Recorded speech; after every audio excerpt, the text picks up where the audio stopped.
Alright, so we have an intriguing fight here. Šavkat Rachmonov versus Mishel Prazerez. So, Prazeres has pretty much every disadvantage you can think of in this fight. He has the height and reach disadvantage by significant margins. The height, I think, is 7 inches, and the reach is 10 inches.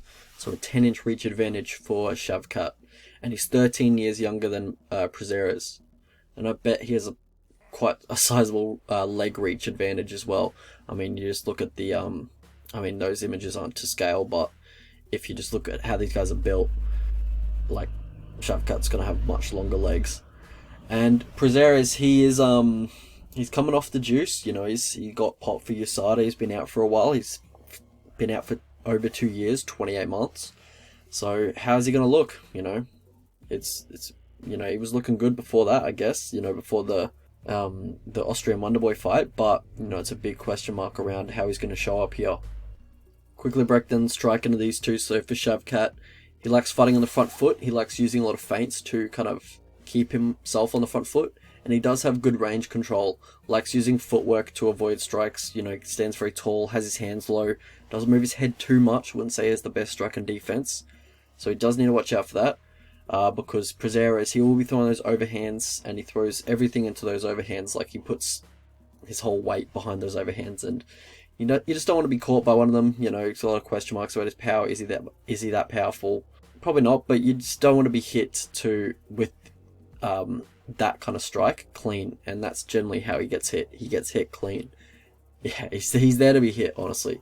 But he's going to be so much taller than Prazeres. So if he leaned back a tiny bit, I feel like he could avoid these overhand rights of Prazeres, but he just doesn't move his head. But it is what it is. The strikes that Shavkat likes to use, he likes to use his lead hand quite a bit. The lead left hook, the check left hook, likes the left hook variants there. Also a step-in knee to the body. He likes mixing it up with knees, elbows in the clinch. Good straight right. He's very fundamental. Breaks down the grappling of these two. So for Shavkat, he crashes into the clinch quite often on the feet. Like, he does seem strong in the clinch. Good balance when defending takedowns, when defending trips, when defending single legs. But he does crash into the clinch with the way that he does strike, and the way that he always wants to be on the front foot. And he does end up in the clinch situation quite a bit, and he has been controlled against the fence in the past. And I think, Prazeres, he's very physically strong. He could definitely push Shavkat against the fence and maybe even control him there for long periods of time. Maybe even hit one of those single legs, run the pipe. He's very good at running the pipe and then undercutting that back leg, because he doesn't really have too much leverage with his height. So, he has nice trips and nice finishes on his single leg. Which I do think, he's a good grappler. I think he out-grappled Gilbert Burns back in the day. I didn't watch that fight for this tape, but off the top of my head, I'm pretty sure that fight hit the mat quite a bit, and Gilbert Burns didn't have too much off his back against Prazeres. I think Prazeres kind of controlled him for the whole fight. But yeah, on the mat, he's very good at ending up on top in a scramble. He's very heavy on top when he does get on top, and he likes that north-south position. We'll just rotate from the guard to that position all day, and he's just heavy on top. You don't want to get this guy on top of you.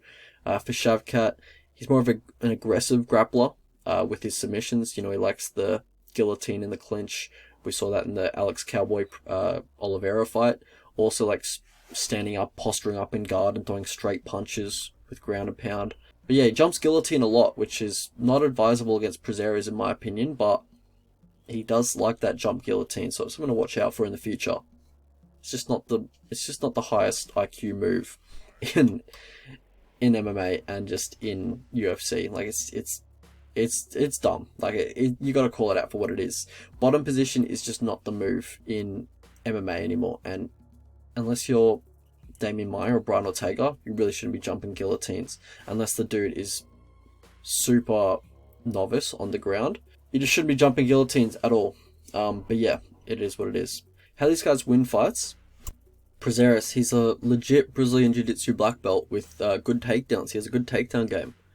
And for Shavkat, he's well-rounded, and he's dealt with adversity well in previous fights, which is what you want to see against these, young, undefeated, supposedly untested type of fighters, like these prospects. You want to see them deal with adversity well, and I think he's done that quite well in the past. Seems to be quite composed even when he does get hurt. But yeah, Shavkat, how he loses, or how he could lose, because he is undefeated obviously at the moment, but he's there to be hit clean. I think he's a bad KO waiting to happen if he doesn't improve his strike and defense. He has his hands low and he doesn't move his head at all. Very little head movement. And when he does get hit, he gets hit clean, you know, so I think he's a really bad KO waiting to happen, but there's still time to, sharpen up his strike and defense for sure. And for Prazeres, I think he just has trouble closing distance against fighters with good footwork, and he's just very undersized for this weight class. He slows when you make him work for the takedowns, and I think the cardio advantage definitely goes to Rakhmonov in this fight. Pass to victory for these two. For Prazeres, I think get some respect early with your hands, overhands early. Look to get some respect, and then, blitz the right overhand or the big left hook, and then get into the clinch. Try and get double unders in the clinch. I've seen him give up double unders a few times on tape. So, yeah, look for those double unders. Look to take him down from there. Just control him against the fence if you can't take him down. Look for the front headlock to control him after you've broken his posture. I've seen him get controlled in that position for quite a long period of time on tape. So yeah, if you can, just win by any means necessary. So, if it doesn't have to be pretty, just hold him in the front headlock for 5 minutes if necessary. For Shavkat, look for forward pressure, but just be smart with it. Try and hold the center of the octagon by feinting and keeping the distance with the jab, but always want to keep the center of the octagon so you have heaps of space to move back when he does blitz and when he does, blitz into the clinch. Also, that step in knee to the body and the head, it's just super on with the height of Prazeres. Don't engage in the clinch. Don't engage in the grappling in round 1, in my opinion. Make him work for the takedowns, and when you do have him gassed, or if he's super gassed, starts accepting bottom position, get on top. Look for straight punches, ground and pound, posture up. Look for heavy ground and pound when he is gassed in, after about a round. So yeah, look for that. How I see the fight going? Yeah, intriguing fight, as I said before. And the reason I say that is because Rakhmonov, he hasn't been matched up with many wrestlers in his career yet. Basically, he's only versed strikers from what I've seen. Especially with someone with the wrestling caliber of Prazeres. And I think he's going to play into Prazeres' game by engaging in the clinch as often as he does. From there, it kind of nullifies the insane reach advantage that Rakhmonov does have. And it's also where Prazeres is just most comfortable in a fight. And if Prazeres can get him down, potentially that's the round. Like, I think he probably could keep him down there for the whole round. I couldn't find too much of Rakhmonov off his back, but, there was one fight where he hit this Kimura sweep off bottom, but that's just not good. There's 0% chance that works on Prazeres. But yeah, I feel like if Rakhmonov uses his length intelligently, he could cruise on the feet pretty easily. And I just think all the cards are stacked up against Prazeres in this one. The height, reach, layoff, age, roids, no roids, momentum in the careers. It's just all against him. And honestly, I'm just expecting him to look like shit. Like he's off the roids, so cardio and his strength won't be the same. I think he'll gas pretty quickly here. Gas pretty quickly in the Wonderboy fight. He's getting up there in age. He's near 40. In his prime, I probably would have favoured him against Shavkat when he was on the roids. But, yeah, now it's too hard to. And, yeah, because if the Prazeres that fought Des Green showed up, that dude was a beast and I'd favour him over Shavkat. But I think this might kind of look like Austrian Wonderboy versus Prazeres too. I think Prazeres is going to get touched up on the feet early. Expending a lot of energy trying to get the takedown. Maybe gets a few. Rakhmonov gets up. I think he gasses pretty quick. Start of the second round, Rakhmonov just starts to really dominate wherever the fight goes after that. Maybe a live bet on Rakhmonov if Prazeres has a good round 1. Shavkat made him expend a lot of energy, so he's looking a bit tired. That's where I'd look because I don't really want to play Rakhmonov at minus 300 here. Just because, yeah, his striking defense is great, and also I haven't seen him off his back too much. Could have nothing off his back. And Prazeres, he's a good wrestler. I'm just expecting him to look like absolute dog shit because he's been out for so long and he's off the roids. But stylistically, I would have favoured him in his prime against Rakhmonov. But the age, the roids, the everything, just I can't pick him. But yeah, it is what it is. So we'll have a look at the betting lines. So the prediction is Rakhmonov by decision.